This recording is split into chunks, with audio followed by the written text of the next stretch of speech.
Welcome everyone to this week's Basking in the Spotlight from the Behavioral Alliance of South Carolina. I am over the moon, absolutely amped, I think is the right word, to be sharing this time with the incomparable Robyn Hussa Farrell out of Spartanburg County.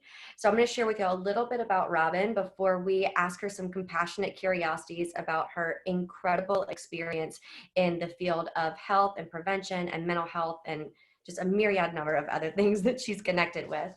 Robyn is currently the co-founder and CEO of Sharpen. She is also a yoga instructor and has served in the field of eating disorders for many, many years. I had the privilege, and when I say privilege, I mean absolute privilege, of meeting Robyn when I was working with a suicide prevention grant for the state of South Carolina. And if you want to talk about an absolute powerhouse of an individual when it comes to making sure that our kids and our communities have resources, have tools, have connections, that's what you find in Robyn. I'm grateful to call you a colleague. I'm grateful to call you a friend. And I'm just grateful to share space with you. And I wanted to tell everyone the three words that I think really define, in my eyes, who you are. And those are creativity, innovation, and heart. And so that's just kind of the pieces of the puzzle that we wanted to say thank you for offering that creativity, that innovation capacity, and that heart throughout our communities in South Carolina, and for the work that you do throughout the nation. So I'm going to stop sharing my screen, ask our participants to share their aha moments in the comments below as we go on throughout our conversation today. And we'll go ahead and start chatting a little bit more with Robyn. So Robyn, hey, hi. Hey, thank you, Taylor. What a lovely introduction. I'm so grateful to you and get to be here. This is just such an honor. So thank you so much. And I truly am the lucky one who's gotten to collaborate with you over 3 years. So your work, your passion, and the amazing things that you bring to schools and to communities at large it's truly been game changing for me personally and professionally. So I want to thank you for that. Oh, I'm going to try and keep my composure as we're chatting today. So, I think we could spend an incredible amount of time just sharing the wonderful journey that is your professional career. And certainly I hope that we pepper in a few of, those pieces like as we're chatting today. But one of the things that I know has been a common theme in all of the work that you do is a brilliant focus on collaboration, making sure that you have stakeholder investment. So could you share with the folks that are tuning in with us today, what is the value of collaboration for you? From my perspective, the value of collaboration includes getting a lot of great minds to a table so that we can shorten those gaps in learning as a community. So we know that on average it takes between 15 and 20 years in the world of research for actual fabulous research to get out into the world where it can make real impact in our lives. And having grown up in a research family, having collaborated, since childhood, looking at this challenge, it's imperative that we figure out cooler ways to get research into the masses so that we are all kind of able to affect our change, our health, and life outcomes in a positive way. From my experience, the only way to get that done is collaboration. The only way collaboration can happen is we kind of all have to manage egos, not, allow ourselves to think about the greater good for both the individual or the community. And it's super exciting. I don't know. I love being around people. I love being in groups of interdisciplinary folks and seeing the magic that can actually happen. So in every part of my career, bringing both like-minded humans together, but also scientists and artists and educators from all different walks of life, you get true innovation when you collaborate. And so that's kind of what I would frame up as the importance of collaboration. I also learned, so back in 2014, we presented at a conference in San Francisco called Health 2.0. And I saw a speaker there who really inspired me because he talked about this concept of collaborative IQ. And we can improve health outcomes the more we are increasing collaborative IQ of a population. So in my experience, nothing has been more true in the world of prevention. The more we increase that collaborative IQ, the more we're seeing better health outcomes on multiple different sort of topic areas. So that's my response to the importance and my sort of passion behind collaboration. Absolutely brilliant. I love the notion of a collaborative IQ. The more voices, the more investment we have at the table, the greater impact you can have. I mean, absolutely in every way. And I know that one of the places that you found a great deal of success in having that innovation capacity was in all of your work with the schools. And so I'm curious about, what was it that transitioned you to start really focusing your passion and your energy on prevention and promotion of positive health outcomes in our schools, schools as partners? Yes. So I had no idea I would be working in the schools, I guess on one level. On another level, when I went to undergrad, I got a single subject teaching credential. So I knew I always really loved the idea of education. I come from a family of educators, and I get the power of it. I'm a product of public education and public school. And I know that education in general is critical to all sort of forms of learning. When I was working in New York City, I'd created a theater company, and what I saw in theater was this very simple truth that you put a lot of humans into a theater space and you can get some really cool outcomes in that regard. Didn't ever think I would be working back in the schools. And then this one theatrical piece truly changed the trajectory of my career and really my life, I think, in a lot of ways. And so what I saw was many collaborators, friends, and family members struggling at the time with mental health issues. The beauty of theater, the beauty of live art form, of award-winning sort of music and artistic experience married with award-winning researchers and clinical providers created this safe space and a recipe for change. And that just, I had no idea that would be this huge aha or catalyst in my career, but it was. And I thought, I'll just take 3 months and get a research grant and go into the school system where my sister actually still is a teacher.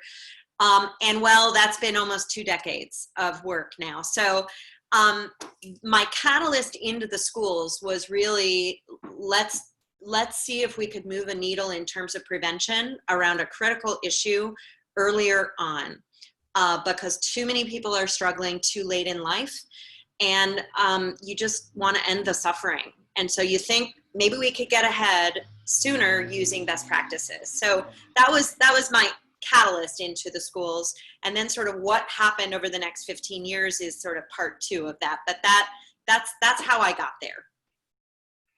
So I feel like I'd be remiss if I didn't just share or just kind of compassionately ask, some of the tools that you supported the schools with, because when you're partnering, you act as an incredible community voice, an incredible advocate, but you're also one of those resources that we consistently talk to our districts about, saying, really look at what gems are embedded in your communities throughout the state. So maybe you could share just a little bit about the resources that you've been able to provide through your Sharpen platform or various other resources and curricula to Spartanburg school districts or other school districts. Yeah.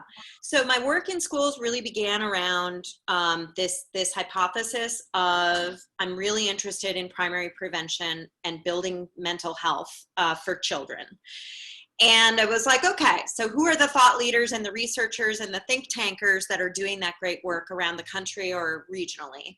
And that led me to a whole group of public health research collaborators led by one of my mentors named Dr. Michael Levine, who actually ran a listserv or a community group of like-minded researchers, true doctoral level researchers, doing great projects and work in both schools and community level.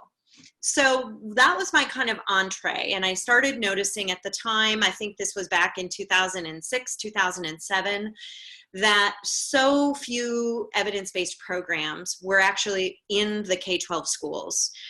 And that was disconcerting, that there weren't initiatives that were happening in our communities that had science and a proven track record behind them. That seemed to me a problem. And so through this network and through collaborative IQ and through community building, calling all of these researchers up or these practitioners and saying, hey, what have you got up there in Maine? Or what have you got over there in Minnesota? And saying, we need this in our school system here in Milwaukee, Wisconsin, which is where I was. And what we tried to do was just that, whether it was more training for teachers, for the school professionals, for the parents, and then eventually get the appropriate content to the youth themselves. So even back in 2005 and 2006, especially in the area of mental health, we just, as you know, Taylor, we just weren't having those conversations, and we certainly didn't have a whole best practice framework like BASC provides and the research you all are developing daily. So that the types of interventions that we were looking at back then, I was really concerned about disordered eating prevention. I was really interested in helping young girls feel better about their bodies, feel better about their lives, and feel better about the choices they were making. So I was trying to say, who are the great leaders doing great body image curricula? Who are those practitioners or clinicians that are helping with girl power empowerment initiatives? So those were the kind of themes back in the day. And around that same time, I started working in treatment centers, teaching yoga. My master's degree is all in performing arts, movement, mindfulness, all of that. And then I ended up getting different certification to be a yoga instructor. But the intersections there were this idea of using our body and our voices, not only to find balance in our world, but also to truly express ourselves in the world in a way that what I was seeing, especially among little girls and young women, was there was a lack of that voice.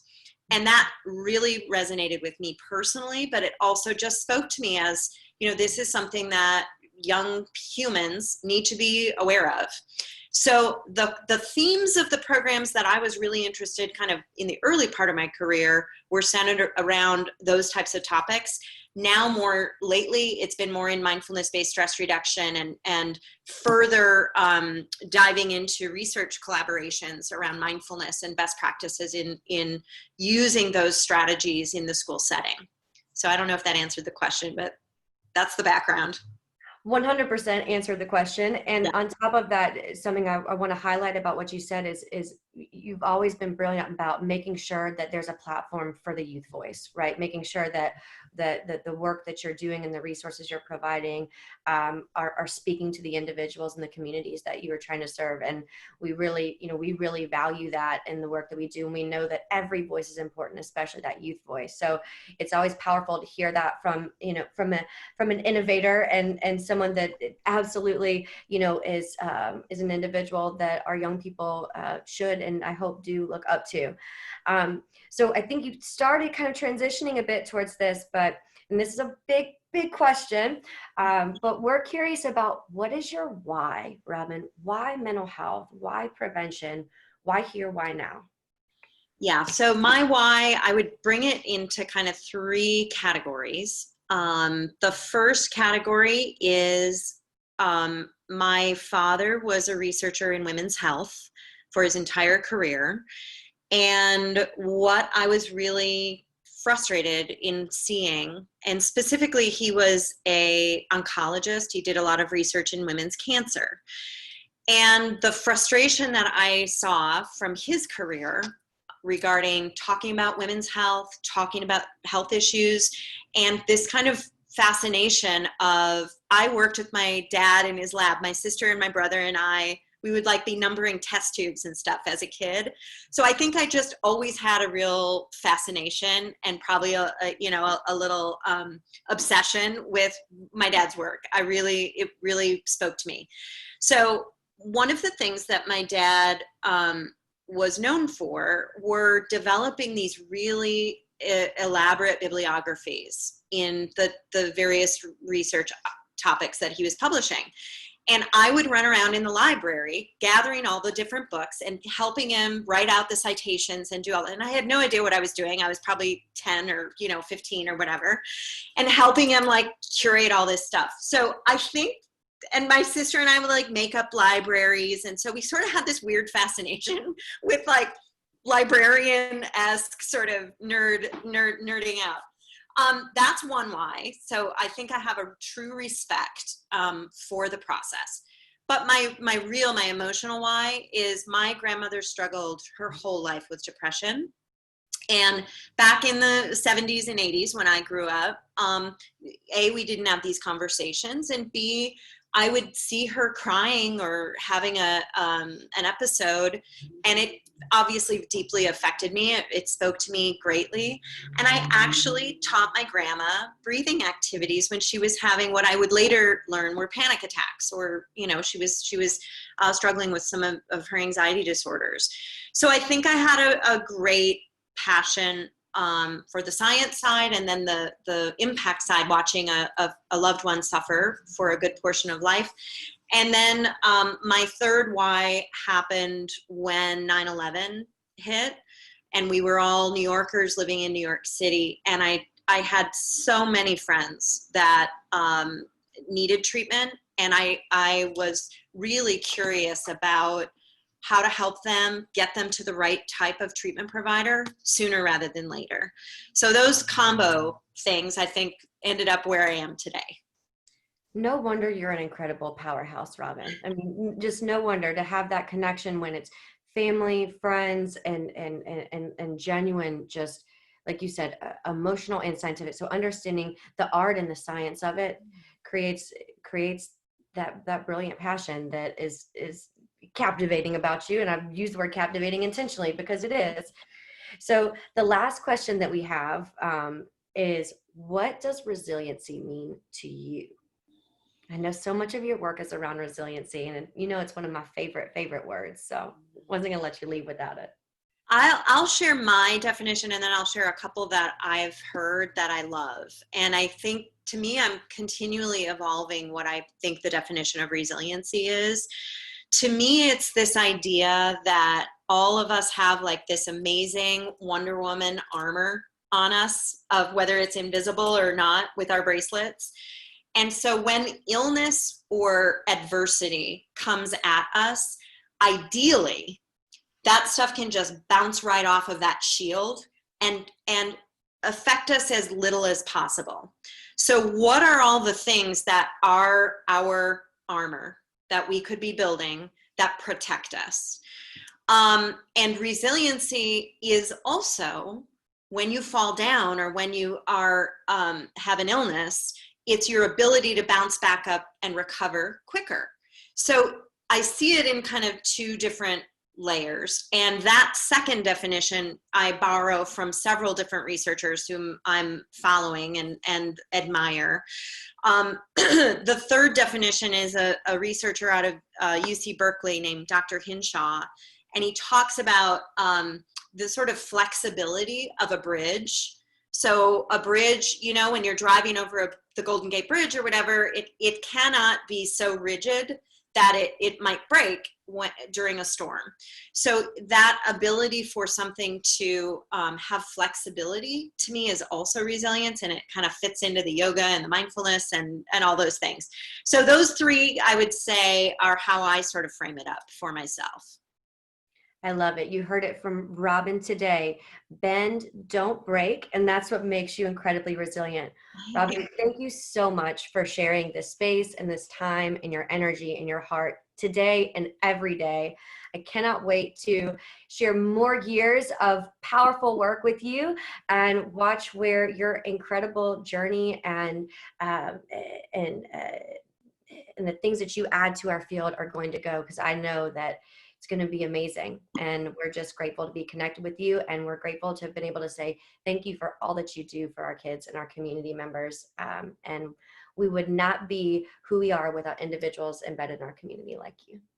Thank you, Taylor Davis. I'm a huge fan, and I'm very grateful for all you do and for your series. Thank you for having me.